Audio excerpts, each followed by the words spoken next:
ఆయన ఎక్కడుంటున్నారో కనుక్కోండియా. ఇల్లు ఎక్కడ సార్? ఇలాగే తిన్నగా వెళ్తే తాళం వేస్తున్న ఆ పాత బంగ్లా భార్గవి నిలయం.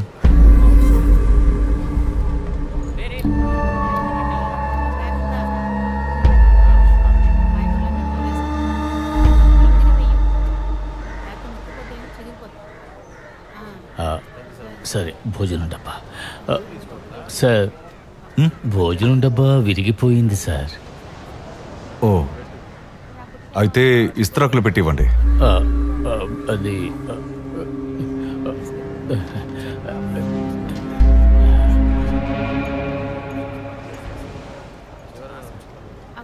అయితే పర్లేదు, నేనే వచ్చి తినేసి వెళ్తాను.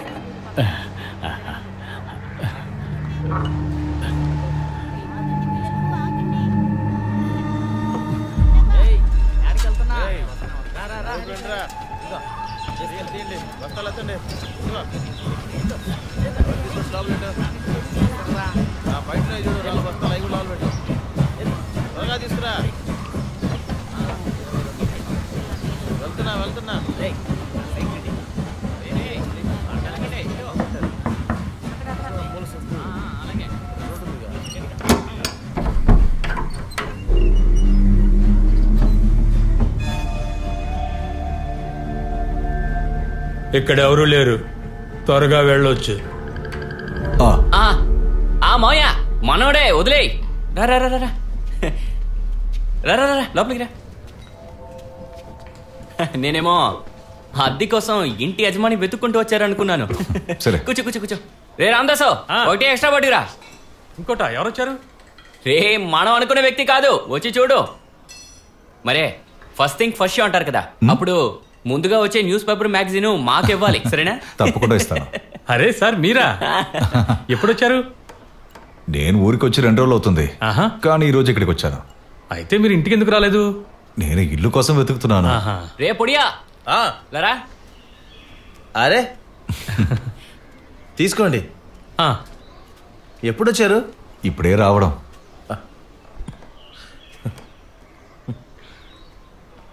ఆయన ఆయన మా మేనమావ్య, మాధవ నాయర్. Single piece. అంటే అద్దడగడానికి ఇంటి యజమాని వచ్చినప్పుడు బెదిరించడానికి ఆయన ఇక్కడ కూర్చోబెట్టా. ఎంతైనా 2 నెలలుగా మీరు చేయలేని పనిని నేను 2 రోజులు చేసేశాను. ఇల్లు దొరికింది. 2-3 గదులు ఊరికే తాళం వేస్తుంది. ఒడియాన్, నువ్వు నాతో పాటు వచ్చే. నేను ఎప్పుడో రెడీ. ఆ సముద్రం పక్కన ఉన్న ఇల్లా? లేదు, రోడ్ సైడ్లో ఉన్న ఇల్లే. రోడ్ సైడ్లో ఖాళీ ఇల్లు ఏది లేదు కదా? ఇల్లు ఉంది. ఈరోజు ఉదయాన్నే వస్తువులన్నీ తీసుకెళ్లి పెట్టాను. ఈ ఊర్లో మనకి తెలియని ఇల్లు ఎక్కడుందిరా? దేవుడా, భార్గవి నిలయమా? భార్గవి నిలయమా? అవును, అదే. ఏమైంది?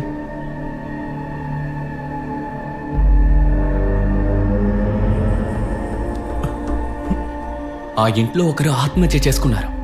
ఆ ఇల్లు కొన్ని సంవత్సరాలుగా తాళం వేసే ఉంది. ఇప్పుడు అక్కడ ఉన్నది మనుషులు చంపే దెయ్యాలు మాత్రమే. దెయ్యమా? ఎవరు? ఆ ఇంట్లో ఒక అమ్మాయి ఉండేది.